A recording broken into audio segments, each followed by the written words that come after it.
I'm really frustrated right now. I'm sure you can guess why. COVID-19 is coming back with a vengeance.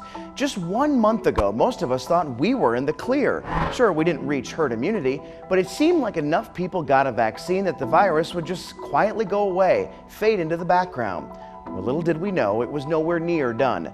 For the last year and a half, I have been in charge of sharing the daily numbers and analyzing them to figure out how we're doing as a state. Just 1 month ago, I thought I was close to wrapping up that part of the pandemic.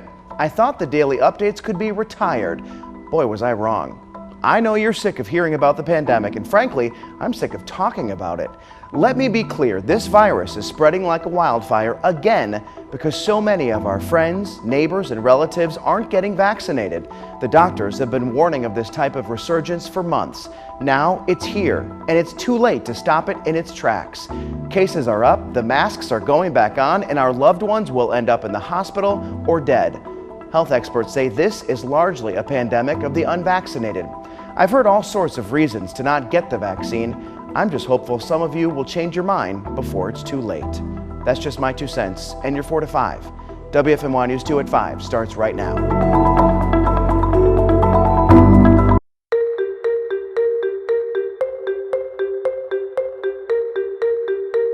Something's happened over the past few months and it's truly shocked me. Something I'd never even considered before this pandemic, but it's now rampant across the country. Everyday people who know nothing about medicine or viruses thinking they know more than the experts. I'm talking about the health experts who've spent their entire adult lives studying medicine and ways to keep us alive. I am blown away at the amount of people who don't believe them. Could you imagine if someone came into your workplace without knowing anything about your job and insisted they knew more about it than you did? I can admit I know absolutely nothing about medicine or viruses or deadly diseases. That's why I rely on our experts to tell me what I need to know. Never in my wildest dreams would I assume I knew more than them. And the argument that they can't be trusted because they keep changing their stance on masks or vaccines, it's mind-boggling. When you're dealing with an opponent you've never faced, it's easy to understand you might have to change tactics mid-battle. So my question to you, when did we stop believing the experts? Maybe the bigger question, why did we stop believing them? Is it because we don't like what they have to say? Maybe it's because there's so much misinformation out there online, on social media, even coming out of the mouths of some of our elected officials. I understand it can be hard to consume endless amounts of information and figure out what's real and what's not. But at some point, we've got to trust that the people in charge of containing this virus are actually doing it to help us. That's just my 2 cents, and you're 4 to 5. WFMY News 2 at 5 starts right now.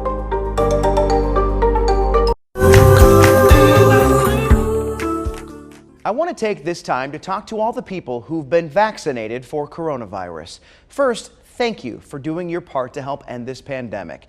It might seem like what you did was small, but it was really important. I understand if you're frustrated. I'm frustrated too. We did everything we were supposed to do, and still, it seems we're right back to square one with masks and social distancing. You took a chance on a vaccine, and you did it for the common good. Maybe you got the shot to protect an elderly loved one. Maybe you have a friend with a compromised immune system, or maybe you got it because it was the selfless and patriotic thing to do. Either way, you did the right thing. But because so many of our neighbors didn't, we took some big steps backward. Vaccination numbers are finally going up a bit thanks to vaccine requirements and worries over the Delta variant. It sure seems like we will be dealing with this for a while. For me, I'm focusing on the positive. At the top of the list, I'm mostly protected from severe illness or death. Also, I did something, not because I was forced to, but because I wanted to help my fellow man. And even though it's small, I'm making a difference. A Facebook follower reached out to me last week about the vaccine. She told me one of my posts about why I got vaccinated was what convinced her to get vaccinated too. I was so happy to hear that. And maybe that's the key here. Maybe we need to reach out to our hesitant loved ones and explain to them why the vaccine is important. Obviously, it won't convince everyone to get the shot, but it might be just the nudge some need. Either way, just know that you did the right thing, and don't let anyone make you feel otherwise. That's just my 2 cents, and you're 4 to 5. WFMY News 2 at 5 starts right now.